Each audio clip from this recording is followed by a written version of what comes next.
श्री डोंगरे जी महाराज तत्वाश्रामण में आगे कहते हैं कि परमात्मा श्री राम परम सत्य स्वरूप है, सत्य अविनाशी है, अबाधित है, सत्य का कभी विनाश होता नहीं, सत्य स्वरूप को कोई परिवर्तन होता नहीं।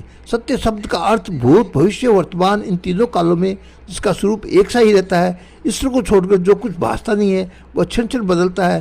संसार में जो कुछ दिखाई देता है, सुना जाता है, वो व्यवहार दृष्टि में भले ही सत्य है परंतु तत्व दृष्टि से विचार करने से सत्य नहीं है। जगत आज जो दिखता है जैसा कब नहीं कल नहीं था और आने वाले कल को ऐसा नहीं रहेगा।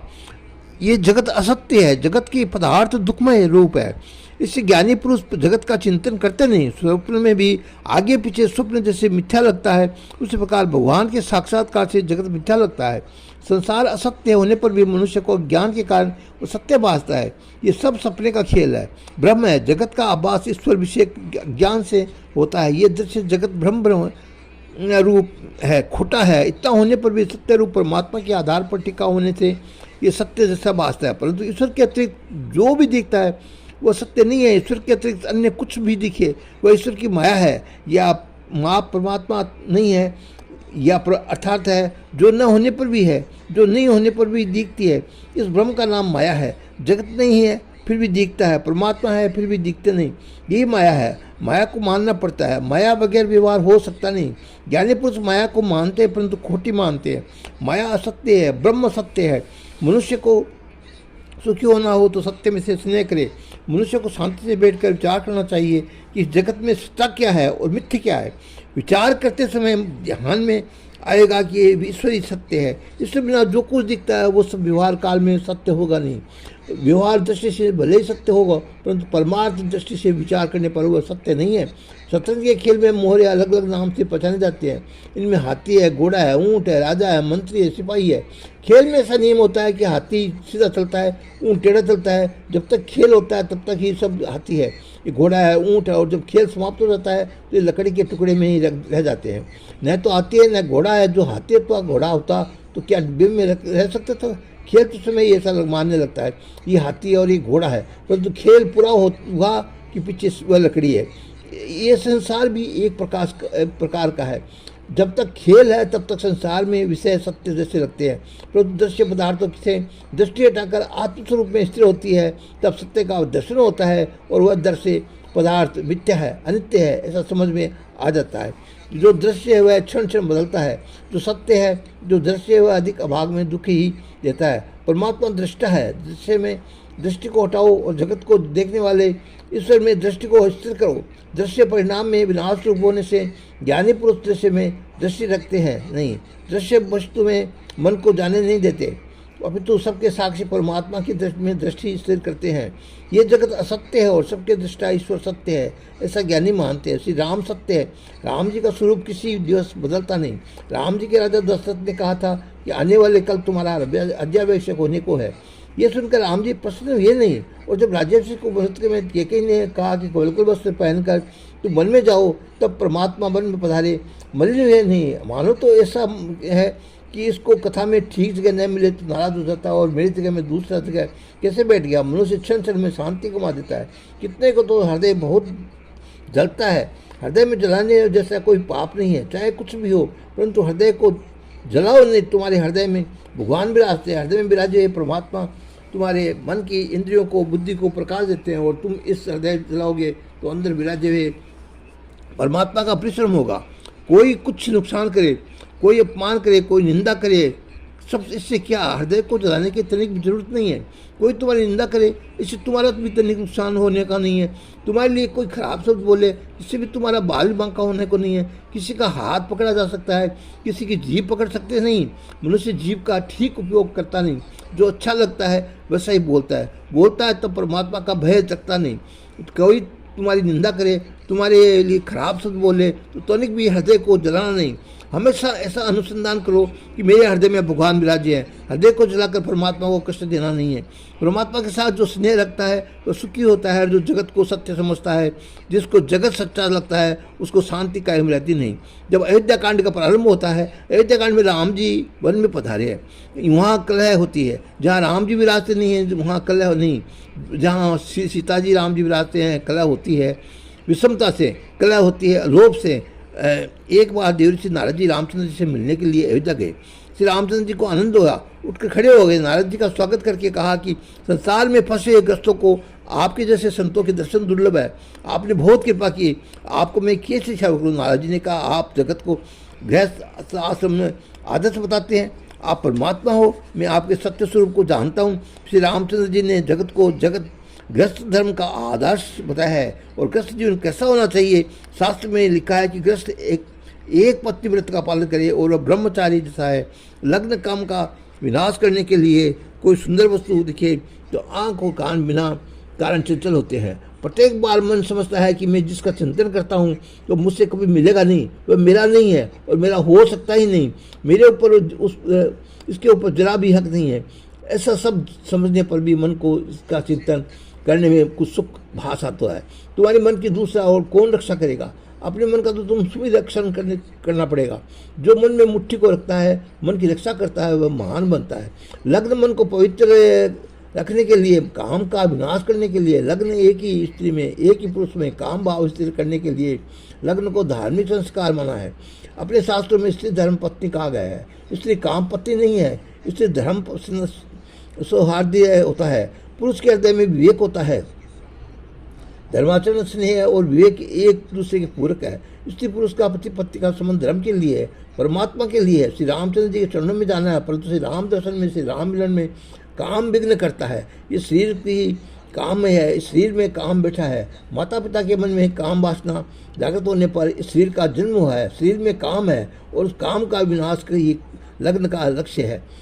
लग्न मन को बिगाड़ने के लिए नहीं, लग्न शिष्टाचारी अथवा विलासी जीवन बिताने के लिए नहीं। लग्न तो काम को संकुचित करने के, धर्म की मर्यादा में रहकर काम सुख भोग कर काम विनाश करने के लिए है। रामचंद्र जी गृहस्थ आश्रम आदर्श बताता है। गृहस्थ धर्म का एक ही पत्नी व्रत का पालन करे। गृहस्थ धर्म का है कि घर में रोज थोड़ा सत्संग अवश्य करे। घर में आने जाने वाले धूल आती है और इससे तुम्हारी करनी ही पड़ती है। जिस प्रकार घर में धूल आती है उसी प्रकार संसार व्यवहार का काम करते समय मन में बहुत धूल आती है। विकार, वासना, आसक्ति, द्वेष, विषमता, ये सब धूल है। इसे सत्संग करने में बहुत ही आसक्ता है। प्रभु मेरी भजनानंदी संतों का सत्संग करने से गृहस्थाश्रम दिव्य बनता है। नारद जी ने प्रभु से प्रशंसा की और कहा कि तुम्हारे जैसा संत आवे तो गृहस्थाश्रम सफल हो जाता है। नारद जी ने कहा, महाराज आप भले ही मुझको मान दे, परंतु मैं आपके सत्य स्वरूप को जानता हूँ। आप परमात्मा हैं, आप तो लीला करते हैं। मैं तो आपके भक्तों का भक्त हूँ, दासों का दास हूँ, मैं तो दास हूँ। नारद जी ऐसा कहते नहीं कि मैं तुम्हारा दास हूँ। नारद जी कहते हैं मेरे श्री राम जी को भक्ति करता है जो रामदास है, उस रामदास का भी मैं दास हूँ। जब भक्ति बढ़ती है तब अभिमान मरता है। भक्ति का लक्षण है कितने भक्ति करते हैं परंतु बहुत अकड़ में रहते हैं, समझते हैं कि दूसरा ही की अपेक्षा श्रेष्ठ है। पड़ोस में लोग तो 7 बजे उठते हैं और मैं प्रातः काल 4 बजे उठकर स्नान करके सेवा करता हूँ। मैं बहुत भक्त करता हूँ। भक्ति करने पर महान बड़े तो मानना चाहिए कि भक्ति के कुछ भूल होती है। नारद जी ने तो भक्ति संप्रदाय में आचार्य हैं, फिर भी कहते हैं कि नाथ आप जैसे मुझको मान दे, परंतु मैं वैष्णव का दास हूँ। आपकी सेवा पूजा करने वाले आपके सैकड़ों को मैं नौकर हूँ। मेरे नाथ हे दृष्टि में मैं आपका पौत्र हूँ। आपकी नाभि में तो कमल उत्पन्न हुआ, कमल में ब्रह्मा जी प्रकट हुए और ब्रह्मा जी मेरे पिता है तथा आप मेरे दादा हो। आप मुझको मान देते हो, ये आपकी प्रभुता है। पीछे काम की बात करते हुए नारद जी ने कहा, नाथ आज मैं ब्रह्मा जी को प्रेरणा कह रहा हूँ। रावण देवताओं का बहुत त्रास देता है, आप रावण का विनाश करने के लिए प्रकट हुए हैं। अब आपके पिताजी आपका राज्याभिषेक करके अयोध्या गद्दी पर बैठा देंगे और रावण का वध किस स्थिति से होगा। ब्रह्मा जी ने मुझे ऐसे आगे दी है कि अवतार लीला आपके लिए ऐसी प्रार्थना आपसे मैं करूँ। ये प्रार्थना करने के लिए मैं आया हूँ। प्रभु ने स्मित हास्य करते हुए कहा कि मेरे ध्यान में आने वाले कल में बन जाऊँगा। इधर चक्रवर्ती सार्वभौम महाराज दशरथ का दरबार भरा हुआ है, सिंहासन पर विराजे हुए महाराज दशरथ की वृद्धावस्था हो चली है, माथे पर मुकुट थोड़ा टेढ़ा था। देवताओं ने महाराज दशरथ का इस तरह ध्यान आकर्षण कराने का विचार किया, परंतु सेवक महाराज से ऐसा किस प्रकार कह सकते हैं कि आपका मुकुट थोड़ा टेढ़ा है। इसलिए उन्होंने दर्पण लाकर महाराज के सन्मुख कह सकते हैं कि आपका मुकुट टेढ़ा है। इसलिए उन्होंने दर्पण लाकर महाराज के सन्मुख रखा। दशरथ महाराज ने दर्पण देखा तो माथे पर रखा हुआ मुकुट बराबर न होकर थोड़ा टेढ़ा था। मुकुट सीधा करते समय कान के ऊपर दृष्टि पड़ी तो देख पड़ा कि कान के बाल सफ़ेद हो रहे हैं, कानों के बाल सफ़ेद हो तो समझना चाहिए कि अतिवृद्ध अवस्था आ गई है। महाराज दशरथ ने विचार किया कि सफ़ेद बाल मुझे कान में ज्ञान देते हैं कि तुम अतिवृद्ध हो गए हो, राम को गद्दी के ऊपर बैठा क्यों नहीं बैठा देते, रामा का अभिषेक क्यों नहीं करते, तुम राम जी को गद्दी ऊपर बैठाओ। सफ़ेद बाल तुमको उपदेश देते हैं, मुझे अब राम जी को गद्दी के ऊपर बैठाना चाहिए। प्रजा की भी ऐसी भावना है, राम जी के लिए प्रजा बहुत राजी है, राम बहुत आनंद देते हैं। महाराज दशरथ के मन में संकल्प हुआ कि राम का मैं अभिषेक करूं। महाराज दशरथ ऐसा विचार कर रहे थे कि उस समय दरबार में वशिष्ठ ऋषि पधारे। वशिष्ठ जी दरबार में बहुत सम्मान है। वशिष्ठ जी पधारे तब सब उठकर खड़े हो गए, महाराज दशरथ भी खड़े हो गए। वशिष्ठ जी ने पूजा की। वशिष्ठ जी ने कुशल समाचार पूछते हुए कहा, राजन आज तुम कुछ उदास लगते हो। महाराज दशरथ ने कहा, महाराज मेरे मन में एक संकल्प हुआ है, तुम्हारे आशीर्वाद से सब बहुत कुछ है, सदगुरु का कृपा पात्र से बहुत सुखी होता है।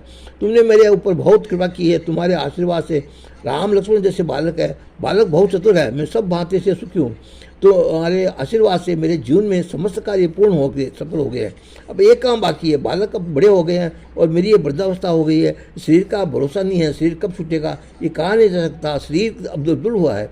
अभी तक मैंने किसी को कहा नहीं, परंतु मेरी एक ऐसी इच्छा है, मेरा एक संकल्प है कि आप आज्ञा करें तो राम का राज्याभिषेक करें। राम राज्याभिषेक हुई, श्री सीताराम जी का सर्व सिंहासन में विराजे, उन्हें मैं दर्शन करूँ।